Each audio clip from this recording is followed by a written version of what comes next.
안녕하세요. 블랙스톤 H입니다. 우리가 투자를 시작할 때 사실 가장 먼저 던져야 할 질문이 뭘까요? 어떤 주식을 사야 하지? 이게 아닙니다.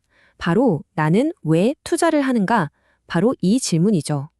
오늘 이 가장 근본적인 질문에 대한 답을 한번 같이 찾아가 보겠습니다. 정말 많은 분들이 이 질문을 하세요. 마치 뭐랄까? 모든 사람한테 딱 들어맞는 만능 정답이 있는 것처럼요. 주식시장에서 대박을 터트릴 수 있는 그런 비밀 공식 같은 걸 찾고 싶어 하시죠. 근데 과연 그런 게 정말 있을까요? 네, 좀 놀라셨나요? 최고의 투자 전략이라는 건요, 사실 존재하지 않습니다. 이 한 문장이 오늘 우리가 함께 파헤쳐볼 내용의 가장 중요한 핵심이라고 할 수 있습니다. 맞습니다. 투자는 기성복이 아니에요. 오히려 잘 맞춰 입은 맞춤 정장 같은 거죠. 모든 사람한테 완벽하게 맞는 스타일이라는 건 없잖아요? 최고의 전략은 바로 투자하는 당신의 상황과 목표에 정확하게 맞춰진 아주 개인적인 것이어야만 합니다. 자, 그럼 가장 이해하기 쉬운 예시부터 시작해 볼까요? 바로 우리 개인 투자자들의 이야기입니다. 투자는 그냥 돈을 불리는 걸 넘어서요, 우리 각자의 인생 주기와 아주 깊게 연결되어 있습니다. 예를 한번 들어보죠. 여기 이제 막 사회생활을 시작한 25살 청년이 있고 평생 일하고 은퇴한 65세 어르신이 있습니다. 이 두 사람 상황이 정말 하늘과 땅 차이죠.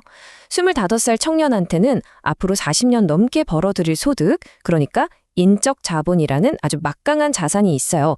시간이 곧 무기인 셈이죠. 반면에 65세 은퇴자는 평생 모은 금융 자본을 잘 지키면서 살아가야 합니다. 더 이상 실패를 만회할 시간이 없으니까요. 훨씬 보수적으로 접근해야겠죠. 그러니까 인적 자본이라는 건 쉽게 말해서 여러분의 능력으로 앞으로 벌어들일 모든 돈의 현재 가치라고 생각하시면 돼요. 젊을수록 이 자산이 어마어마하게 크기 때문에 설령 투자해서 좀 넘어져도 괜찮아요. 긴 직장 생활을 통해 손실을 회복할 시간이 충분하니까요. 반대로 금융자본은 우리가 지금 당장 손에 쥐고 있는 돈, 주식, 부동산 같은 자산을 말합니다. 더 이상 월급이 들어오지 않는 은퇴자에게는 이 금융자본이 유일한 생명줄이나 다름없습니다. 그렇기 때문에 공격적으로 자산을 불리는 것보다 안전하게 지키는 게 최우선 목표가 되는 거죠. 자, 그럼 이제 개인 투자자에서 눈을 돌려서요, 이 시장을 움직이는 거대한 손들, 바로 기관 투자자들의 세계로 한번 들어가 보겠습니다. 이 사람들은 우리와는 전혀 다른 목표, 전혀 다른 제약 조건을 가지고 투자합니다. 기관들의 투자는 단순히 수익률 게임이 아닙니다. 그들의 투자 철학 한가운데에는 반드시 지켜야 할 약속이라는 게 있어요. 그리고 바로 이 약속이 그들의 모든 투자 전략을 결정짓는 핵심입니다. 가장 대표적인 예가 바로 연기금이죠. 이들의 약속은 아주 간단하면서도 무겁습니다. 수백만 명의 국민들이 은퇴했을 때 약속한 연금을 반드시 지급한다. 바로 이 약속 하나 때문에 연기금은 수십 년 뒤를 내다보면서 아주 안정적인 투자를 할 수밖에 없는 거예요. 단기적인 대박 중요하지 않아요. 장기적인 신뢰가 훨씬 더 중요하니까요. 그런데 대학 기부금 펀드 같은 곳은 약속의 스케일이 아예 다릅니다. 이들의 약속은 영원이에요. 당장 내년에 쓸 돈을 버는 게 아니라 100년, 200년 뒤에 태어날 학생들을 위한 장학금을 마련해야 하거든요. 이렇게 투자기관이 거의 무한대에 가까우니까 단기적으로 시장이 좀 출렁이는 건 그냥 작은 파도 정도로 여기는 거죠. 훨씬 더 과감하고 공격적인 투자가 가능한 이유입니다.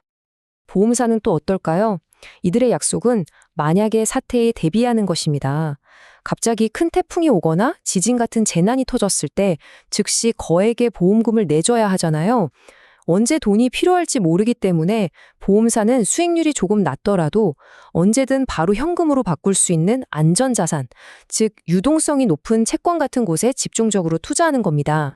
지금까지 정말 다양한 투자자 유형을 살펴봤는데요. 그럼 이제 여러분 자신에 대해 알아볼 시간입니다. 아주 간단한 퀴즈를 통해서 여러분은 어떤 투자 성향을 가졌는지 한번 파악해 보시죠. 자, 한번 상상해 보세요. 1억 원이 갑자기 7천만 원이 됐습니다. 심장이 덜컥 내려앉는 기분일 텐데요. 바로 이 순간, 당신은 어떤 선택을 하시겠습니까? 여러분의 선택이 여러분의 성향을 그대로 보여줍니다. 1번처럼 바로 모든 걸 판다면 손실에 대한 공포가 아주 큰 투자자이신 거고요. 2번처럼 절반을 파는 신중한 성향일 수도 있죠. 3번처럼 그냥 버틴다면 시장의 회복을 믿는 중립적인 투자자. 그리고 만약 이 위기를 기회로 보고 4번처럼 추가 매수를 한다면 와, 당신은 정말 공격적인 투자자라고 할 수 있습니다. 그래서 핵심은 바로 이겁니다. 자신의 이런 본능적인 반응을 정확히 아는 게 정말 중요해요. 왜냐하면 아무리 전문가가 짜준 완벽한 전략이라도 시장이 공포에 휩싸였을 때 내가 그걸 지킬 수 없다면 그건 아무 소용없는 전략이 되기 때문입니다. 자, 이제 지금까지 우리가 나눴던 모든 개념들을 하나의 명확한 틀로 딱 종합해 보겠습니다.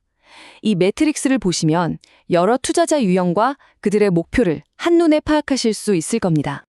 바로 이 표가 오늘 이야기의 핵심 요약분입니다. 한번 보세요. 투자 기간이 아주 긴 젊은 개인과 기부금 펀드는 높은 위험을 감수하면서 성장을 추구하죠. 반대로 자산을 지켜야 하는 은퇴자와 보험사는 안정성을 최우선으로 합니다. 결국 모든 건 누가 어떤 약속을 지키기 위해 투자하는가?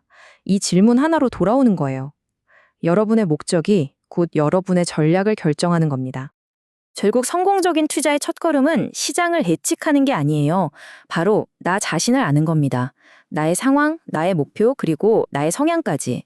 이걸 이해하는 게 모든 전략의 진짜 출발점입니다. 오늘 이 시간을 통해서 여러분 자신에 대해 조금 더 깊게 생각해보는 계기가 되셨으면 좋겠습니다. 여러분은 과연 어떤 약속을 지키기 위해, 어떤 미래를 위해 투자하고 계신가요? 이 질문에 대한 답을 찾는 것, 그것이야말로 진정한 투자 여정의 시작일 겁니다.